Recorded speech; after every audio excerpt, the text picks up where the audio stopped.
So thank you very much for coming at 4:30 on Monday. I'm not sure what's worse, coming on Monday 4:30 on Thursday where you're already drunk and whatever. But we'll try to do our best to make it a good technical session. So again, thank you very much for coming. My name is EMC XtremIO. I'm the field CTO for XtremIO. And with me, I have a special guest, Shane Van Bentum from VMware. He's a senior manager / operation manager / whatever. And that is responsible for OneCloud, which is VMware internal cloud system. And you're going to hear it a lot during the session as well. So this session is based on some marketing slides that we don't really need to pay attention to. Then we're going to cover a true customer case, which is, as we said before, the VMware use case, and some really important best practices for running vSphere with or on XtremIO. Right? Many things that we discovered over time and are really important for you as a customer, partner, SC, competitor, or whatever. Right? It's really serious stuff that will make your life easier. So let's start. So as you probably know, today we've announced our fourth release, Xaios 4.0, which is an NDU software upgrade for all of our existing customers.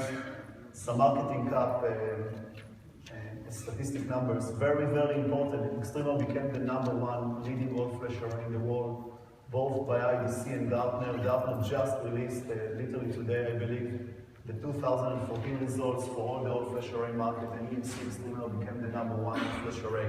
Now, you could treat what I just said as a marketing pitch, and yeah, whatever, you know, we're at EMC World, of course you're the biggest, baddest, blah, blah, blah. I want to take a different angle on it, and as a field person who works with the R&D team, when I try to describe the revolution or the evolution that XtremIO made into the market, it's really fascinating. We've only been GA'd since November 2013. It was November 24th, I believe, because I had a class reunion at that night. And I struggled between going to the class reunion to the GA date, and of course I went to the class reunion because I wanted to see my ex-girlfriend at the time. And she became really fat, right? So did I, to be fair. And in less than a year, the array became the #1 all-flash array in the market. So think about the pressure that it puts on an R&D organization, right? You know, compare and contrast this to a hybrid array like the VMAX, the VNX, NetApp, HDS. They all had like 20 or 25 years to mature. We don't. We had 1 year to mature, and that's it. The market doesn't wait for us as a company, or should I even say, as an industry, to mature the product in the future. So it's amazing to see the growth of the R&D team that always try to keep and add more features while still trying to make the product very stable. And it's not an easy task to do at all, right? You don't really have enough time, enough stickness time in the field itself. So validation is good, but for me it's actually more important because we have more than 1,500 customers that are running their most production heaviest workload on XtremIO. So their confidence in the system is my confidence in the system. So it's good thing to show the Gartner and the IDC result. It makes us very rich at EMC, but that's not what I care about. I care about the stability of the product and really making a good product for you, the customers. So again, just to cover the session, right, we're going to cover some best practices, some features of the product that are actually considered as best practices for vSphere as well. So let's go on. So when we came with the product, one of the design philosophy back in 2009, when we were still a startup, was when you think about flash, what's the first thing that jumps to mind, right? And everybody says, well, super fast, which, you know, it's a given, it's a granted. You're not going to buy an all-flash array because it's going to be slower than the VNX, right? The thing for us is that apart from the granted thing, which is of course to be a very fast, super performing array, we actually wanted to become a smarter array. And a smarter array, you're going to hear it a lot, is both on the front end, meaning the management part of the array, and the back end, meaning the engineering effort that goes to the array itself. So that was our mission. That's what we are trying to do with XtremIO. Not just be a fast array, right? There are plenty of fast arrays in the market as well. And how does that relate to vSphere? Because at the end of the day, we are talking about the best practices session. So back in 2012, Pat Gelsinger, the CEO of VMware, coined the term known as the I/O blender, right, in vSphere. And what it means is that when an I/O goes through the system, through the storage kernel, the HBA, the Sun kernel, and so on and so forth, the ES6 kernel, I/O that goes in doesn't necessarily goes out in the same way, like a blender, right? And why is that? Because apart from the fact that you have your steady state I/O of the VMs, you also have a very heavy I/O operation like cloning of VMs, like Xcopy. How many of you had to disable Xcopy on product XYZ in the past because it kills the storage performance, right? Many, many of you. I'm not even going to name the product. It's a recorded session. And why is that? Because again, it's a very, very heavy I/O operation on the storage array, right? So apart from the steady state I/O, there is also a lot of cloning I/O that is very obvious on the storage. And then if that wasn't enough, you also have vMotion or storage vMotion today that make sure that even if you properly design your storage array, it's becoming irrelevant in a couple of months' time because the data is moving around. So coming back to the point number 3, when people ask me what do I do for a living, back in 2007 when I joined EMC, I always said that I played Tetris, and people thought that I'm laughing, right? And I wasn't. What I meant by that is that I used to go to iron customers, whether they were EMC or non-EMC. My practice was VMware, not necessarily EMC. And we've analyzed the customer array, typically an high-end array, and that's the customer that I went to, enterprise customers.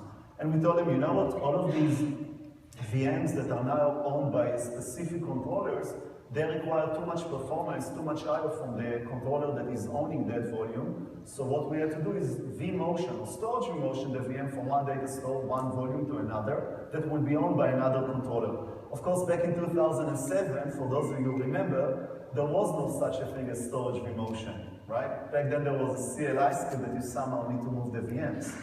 And guess what?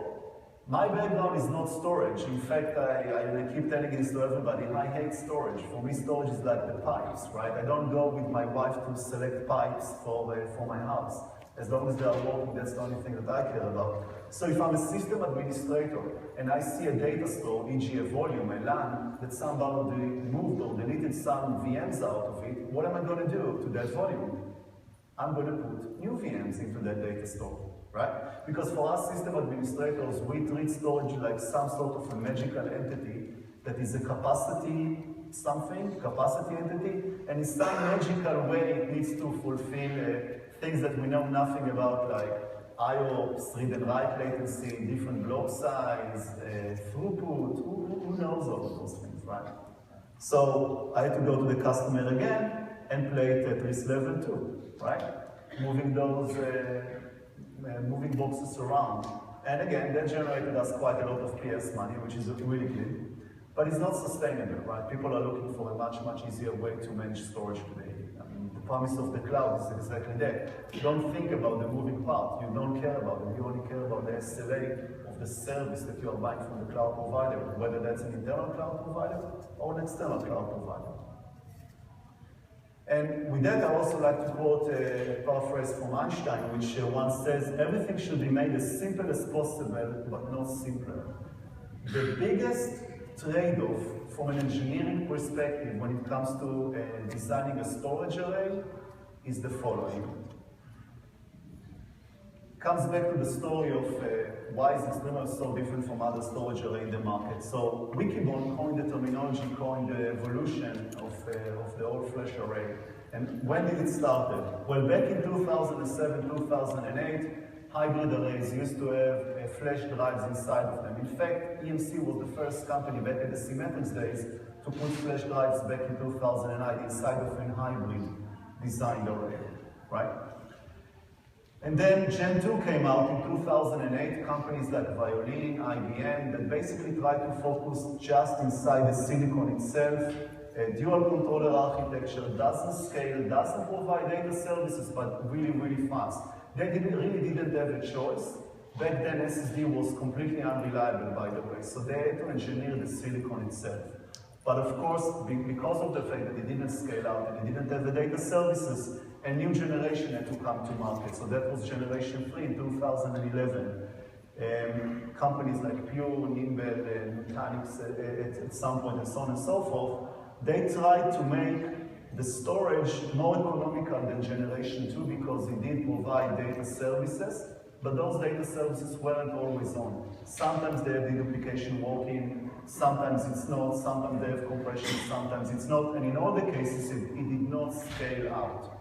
So that was the compromise that you as a customer always have to choose from. Either a more economical array in Gen 3 or Gen 2, which will be faster. And then we came into the market in Gen 4, and we are not the only one, by the way, in 2014, and we said, we don't want you to have this compromise between Gen 2 and Gen 3. We want you to have data services that will always be in line. Dedupe and compression is not something that you want to play with, because if you are, then you're coming back to the hybrid world of the VNX and the NetApp arrays, where you need to select which volumes you need to dedupe, and you need to wait for Saturday night when the array is not busy to dedupe them. You know, it's not sustainable anymore. So we want data services to become and be inline, online all the time. And we also want you the ability to scale out, right? Add capacity and performance, because it's not enough to add capacity. All-flash array probably need a performance tier, and all the performance, the ability to perform behind the capacity tier. And if it doesn't, or if you as a customer don't need a performance, well, you probably don't need an all-flash array to start with anyway.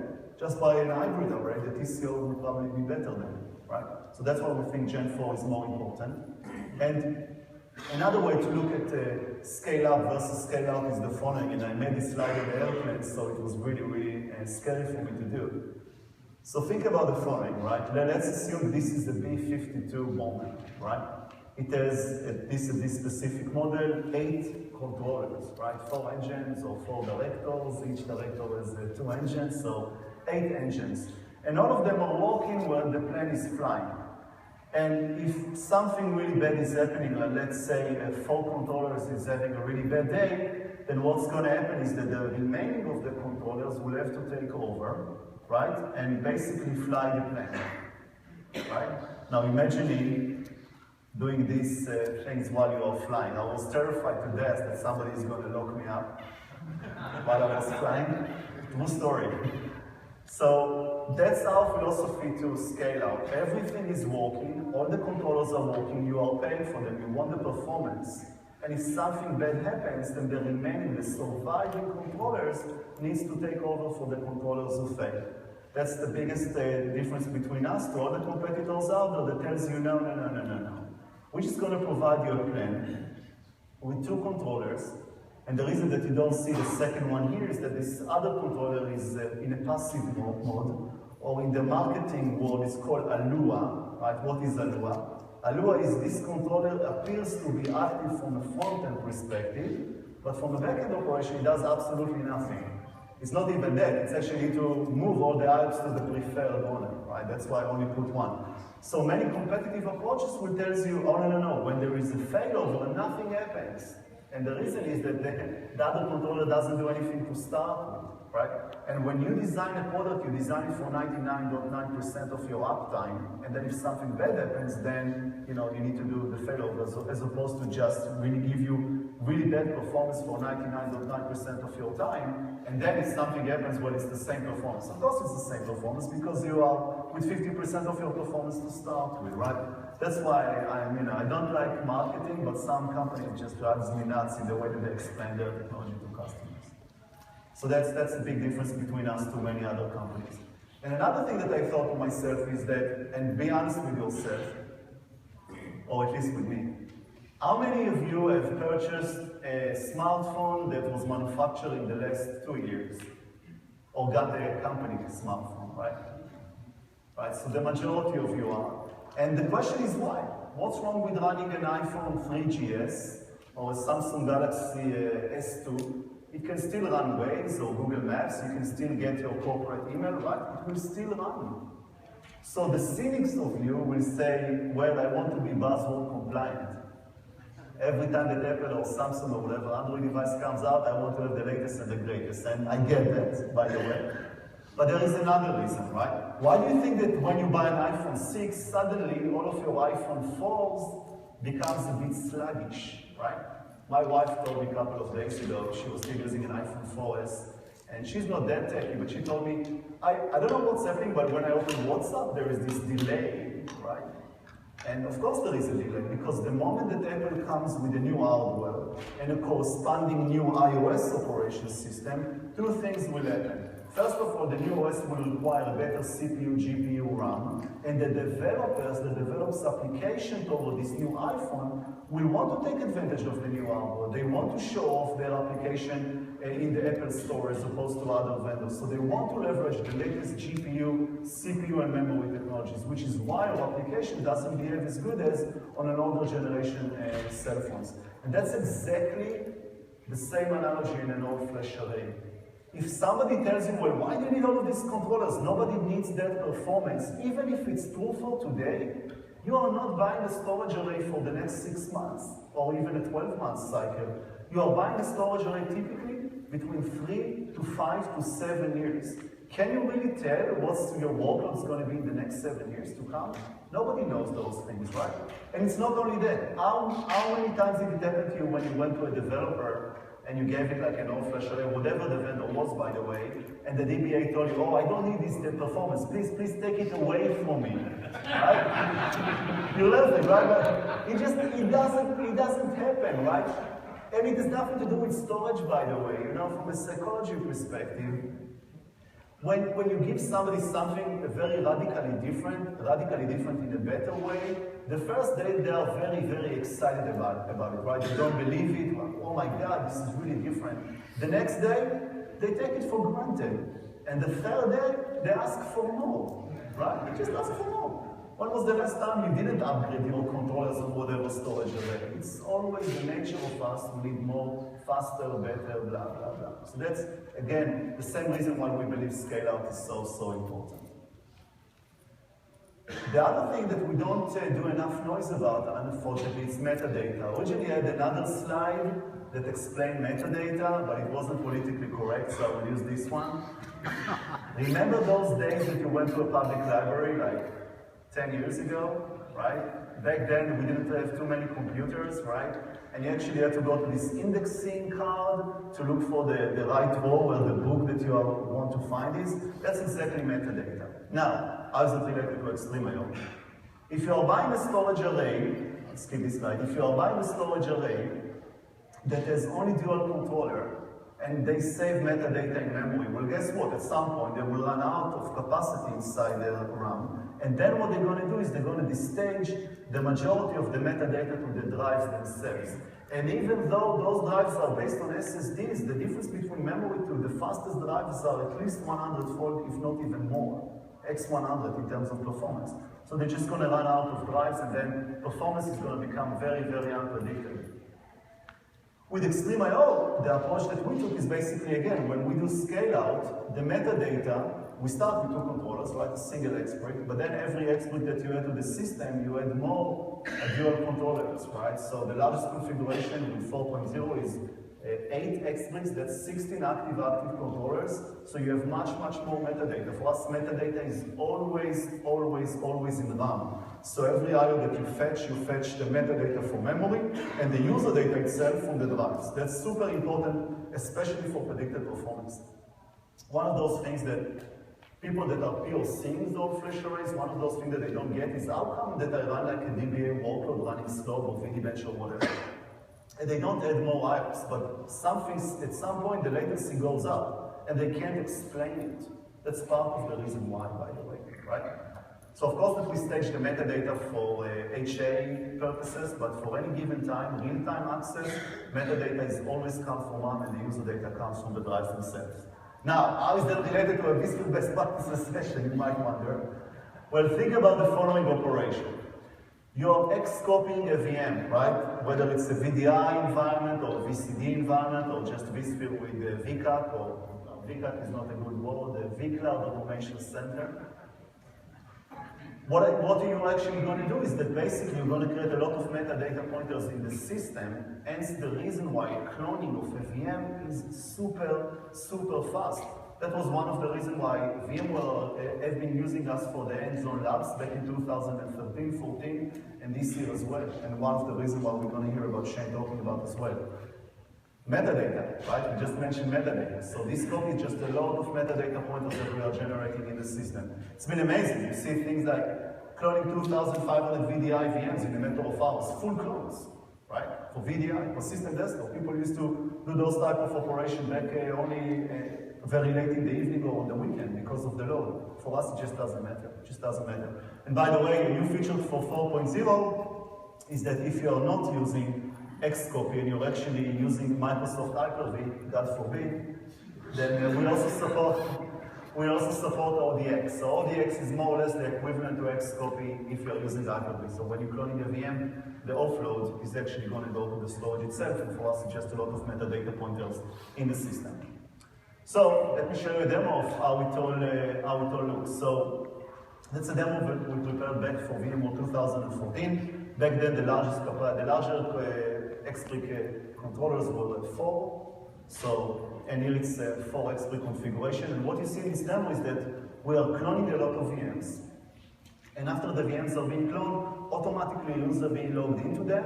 And we have 2 workloads that are running. One of them that is called SLOB. SLOB stands for Silly Little Oracle Benchmark.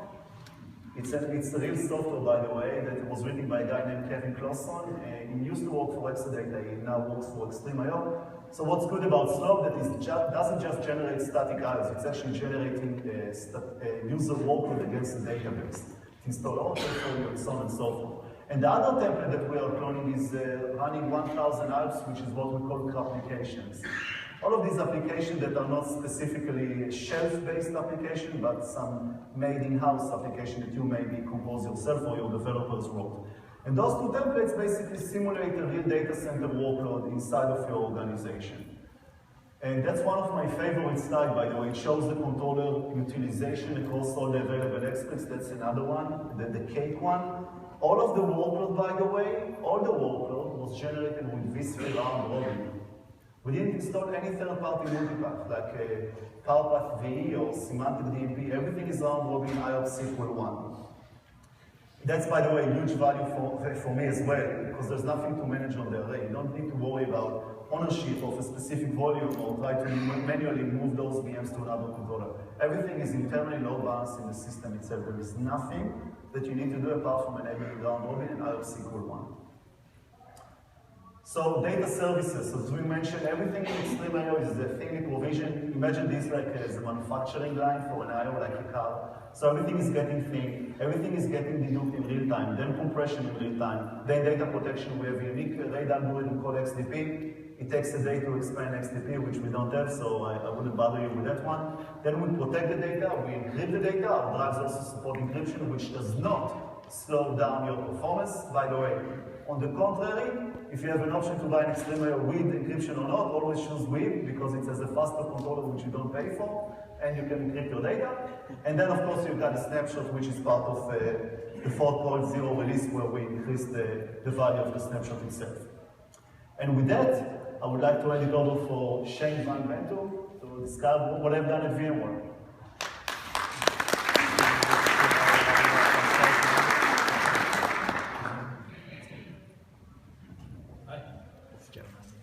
Yeah, so I'm Shane Benton, I'm one of the operations managers on the OneCloud team at VMware. So we've been kind of doing cloud at VMware since 2011. So where we started was low latency. This provides a great user experience, ultimately improving our adoption of the cloud, improving our end user, our customers' kind of experience. So what we basically did with this is to kind of laid out. The previous years was running on VNX. So in these bricks that we had at the show, we were able to replace a 700 spindle VNX with just a single dual brick XtremIO cluster. So it's quite a big saving. Like it's a saving from a data center perspective. It's also actually a saving from a cost perspective. So for this, so again, with the XtremIO, it provides very, very good management capabilities with the RESTful API. So we can plug in any of our management tools. We're heavily using Virtualized Operations, obviously, so using the EMC management pack, we can leverage its capabilities for monitoring and maintaining the infrastructure. So successes. So for VMworld 2014, 10,000 plus labs are taken by real people. It's not fudge numbers; they're actually real. We actually normalize those a fair bit. Over 100,000 virtual machines. I think it's over 101,000 actually. If you take the real number. So if you look at that over the course of the show, there's a limited time frame that labs are actually running, throughout the day. So it works out to be one VM every 1.6 seconds. So it's a fairly high churn, and I don't think the XtremIO really linked to that. I think the IOS is nowhere near the maximum. We were terrified to death, by the way. But hey. Again, the user experience was fantastic. We had the best feedback that we'd had of any show. Customers are saying it was the best ever. So, I think the low latency definitely contributed to that. Content was a big part of that, but the fact that we rely on XtremIO to provide that low latency is very important.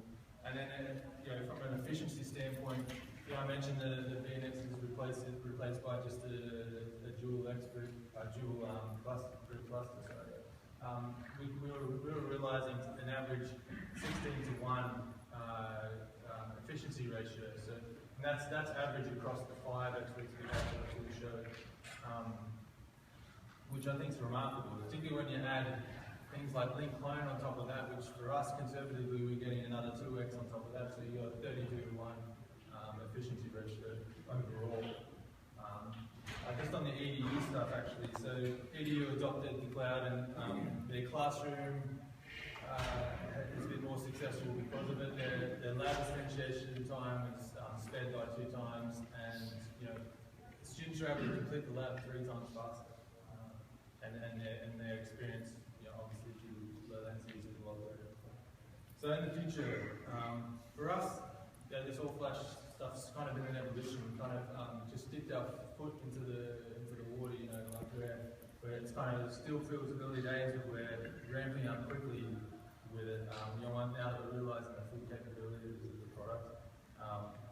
If we had just gone for the whole, just going for performance with an all-flash, we probably could have gone with any kind of array. But the fact that we get all the efficiency savings and management out of XtremIO, it's kind of allowing us to move forward, to offer more service tiers, to utilize it across a greater selection of our workloads. We've actually done some profiling of our workloads, and we can conservatively look for a 5:1 efficiency rating on all our XtremIO stuff. So effectively, if you're just taking a single, 7 terabytes usual, say 756. Roughly 7 terabytes. When we put the efficiency on the physical infrastructure, add that to over allocation using link clones and stuff, we can get a 10 times efficiency, right? So 7 terabytes, I mean 70 terabytes. So it really becomes a competitive use case when you hybrid-based storage like VNX, which we typically use in the product. Thank you very much, Shane. Thanks for being with us. So now, the moment that you've all been waiting for, the small details that nobody cares about, but guess what? They're either going to save your life or they're going to sink with it. Really, really, really important stuff. Not too complicated, but the really important stuff. Take screenshots of them, record them, post them on Twitter, whatever. So some flash array gotchas and how to overcome these.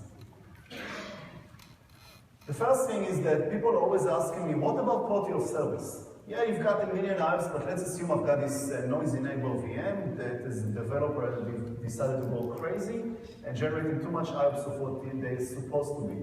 Well, we integrate with VMware Storage IO Control, known as SIOC, And what you see here in this demo is a 4.0 release, although it works just as good with the 3.0 release. I've got 4 VMs.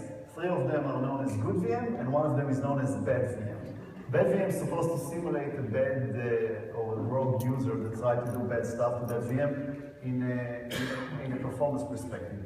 So what you need to do in order to enable quality of service, or SAOC, is super easy. You enable SAOC at the data store level. I deliberately put each VM on in another data store, so you will see graphically speaking, but they cannot be at the same data store, it doesn't matter. You just enable SAOC at the data store level on all the VMs that you want to cap or give them better performance. So that's what you see as of this part of the demo. And once I enable SAOC on the data stores, I'm actually going to go to the VM known as bad VM, and I'm going to give it less sharing, right? Everything in the VMware DRS is about sharing, so I'm going to give it less shares than the other VMs.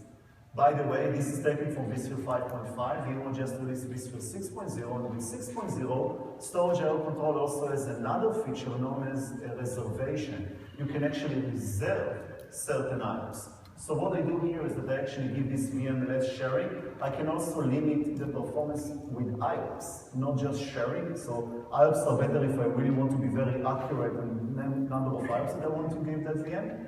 And what you see now is that this is our array. I divided the IOPS based on volumes. And what you will see is that this volume that is known as bad VM, because that VM resides on that volume. And again, this feature can work across multiple VMs at the same data store. But just for the simplicity of the GUI, you will now see that that VM that I give it less IOPS generating less performance, and of course I now have more performance for the remaining VMs on the XtremIO cluster as well.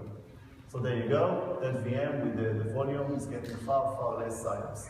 And every release of vSphere, by the way, they invest a lot of R&D efforts around that specific feature, Storage IO Control. It's one of those features that is like one of the best kept secret at vSphere. And because the majority of your customers are already paying for that feature and you're probably not using it, which is a shame. So just start using it, start playing with it in your lab. It works really, really good with XtremIO in that perspective. Super easy to work with, by the way, just everything is being configured from vSphere. Next thing, unmanned. So a tricky question from me to you. What do you think is going to happen when you delete a VM and or delete files from within a VM? Do you think the capacity is going to return back automatically to the array? How many of you say yes? It's a tricky question. How many of you say no? So you're all wrong, by the way, because the answer it depends. Come on, you're at the technical session, you know that the answer for everything is it depends, right?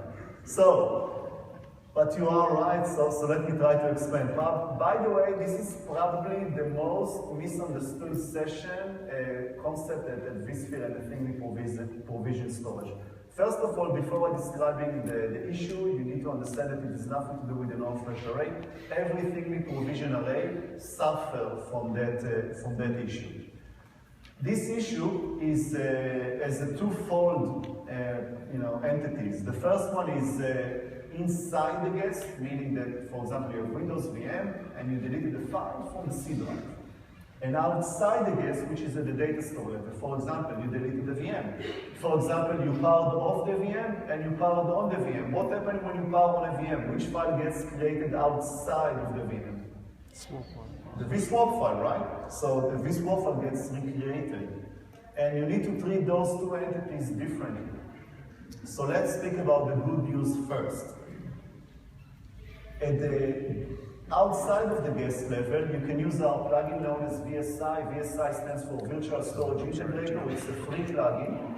And this plugin basically can run space reclamation at the data storage level, right? So for example, if you deleted a VM or you're running VMware Review with link clones and you recompose the pool, a lot of capacity doesn't return back to the array. And guess what? Flash is more expensive, so you really want your data reduction number to come to what they were before. So just use the VSI plugin at the data store level. It will also incorporate best practices specifically for XtremIO. For example, the -N20,000 parameter that you all know about, right? It's found in page 163 in our user guide. that nobody bothers reading, of course. And that's it. So once you do via VSI, it already incorporates all of this knowledge into the XtremIO array in the data store level, and it will clean the data store. So that's 50% of the problem, right? The other 50% are inside the guest stores. What are you going to do? Well, there is the free way and there is the paid way. The free way, you can run a utility like Microsoft S-Delete or Parse CLI script. You can go to my blog and download it from as well. And it will clean the VM. It will run zeros inside the VMs and will clean it up. Unfortunately, S-Delete never was supposed to clean data. S stands for secure delete. Microsoft came with that utility to secure erase capacity within a server or VM. So it doesn't have a scheduler or anything smart about it, which is why a third company product like Rackscore, they are not an EMC company, we don't have anything with them. I just recommend them because they really identified the gap and they fixed it. Rackscore has a product called Perfect Storage. Perfect Storage installed an agent inside of each VM, and this agent reports to their console, and they know to tell you, A, how much capacity can be reclaimed before you run space reclamation, which they will do for you. But the most important feature in their product is what they call virtualization awareness, which is highlighted in yellow here. It's actually sampled the vCenter SQL database to know how busy the ESX kernel is, the VM kernel is, and the storage is. And by doing so, they don't just run space reclamation across thousands of VMs at the same second, they will actually be very smart about when to run space reclamation on each VM, right? So that's very good. Now, some of you will say, well, why do we care, right? We are a VMware customer, VMware needs to fix this problem. And I agree. So it's a parallel effort in a couple of things. First of all, in vSphere 6, which unfortunately I didn't incorporate the demo yet, but it is in my blog. If you are running vSphere 6 and you are running an operation system like Windows Server 2012 as a VM, or 2012 R2, or Windows 8 if you're doing VDI with Windows 8, and I'm sure none of you are, everybody's still doing it with Windows 7.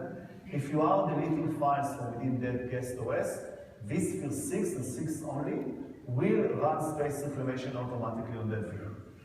Unfortunately, the majority of the customers are still running vSphere 5.5, some of them are even running 5.0. And many customers are running Windows 2008 R2 as a VM, right? So that will not work. So that's in vSphere 6. In parallel, I'm not allowed to say, but I'll say it anyway, we are also working in effort with VMware.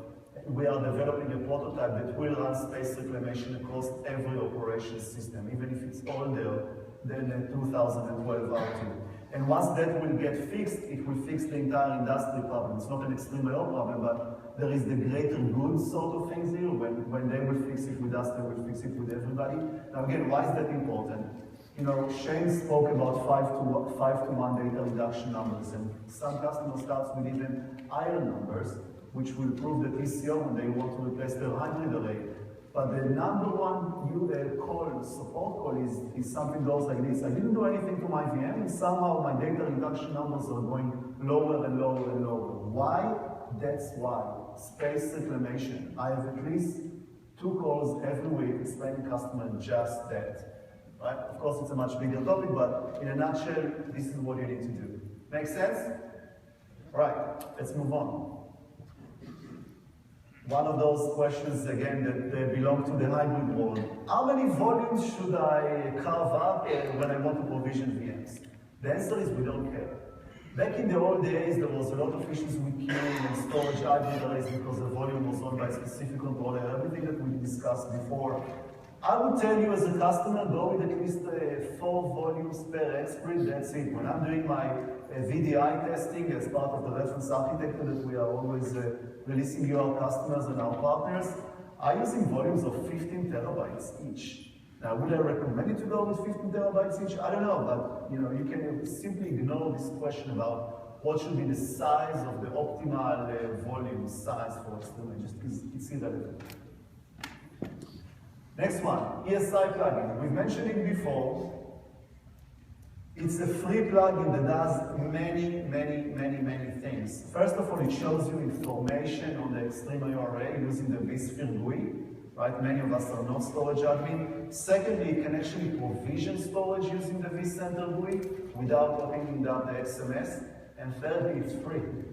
So why shouldn't you use it? Even if you're not going to use it for provisioning capabilities, just for reviewing capabilities, right? So it does many more things, by the way. It can also apply ES6 side best practices, and there are many.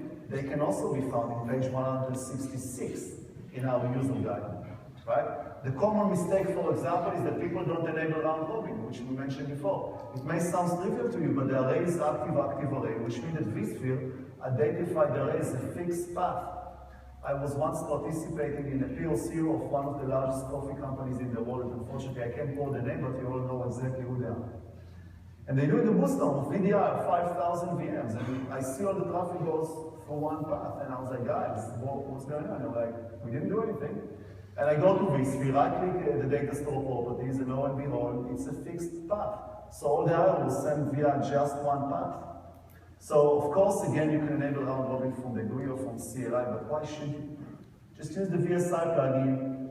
It will do it across all the available data stores that are existing data stores and the new ones, and many other best practices as well, like the HBAQ depth, round robin, IOPS SQL 1, many more things, and we'll keep adding stuff to it, by the way, because we don't want to use CLI. Let's leave the question to Audition, okay? So Shane was mentioning third-party plugins. So it doesn't matter if you are a vSphere customer or Microsoft customer, whether you're using System Center or vRealize Operation Manager. I love the old and VCOps. So we have this plugin for VCOps that you can install. It's a plugin for all the EMC storage product, by the way. In the context of XtremIO, it will give you much more value, by the way, than even if you are doing it directly from the XMS through the management workstation. Why? Because vRealize Operation Manager is actually not a monitoring software. It's an aggregator of information, and it does a lot of analysis on that information. And because of that, it can actually learn the behavior of your vSphere infrastructure. For example, let's assume that your storage runs on sub-millisecond latency every week between Monday till Saturday night. But then on Saturday night, you're running a very IO-intensive operation, like a backup, or I don't know, whatever, a batch operation. And during this batch operation, because it's a very heavy operation, your latency goes to, I don't know, 1.7. And you know about it, and you're okay with it. Does that mean that you have an issue with your storage system? Not necessarily, because maybe that's how your storage should work. So vRealize Operation Manager, that's the beauty of it. You do not need to set thresholds, although you can. That pretty much defies the point of vRealize, at least in my eyes.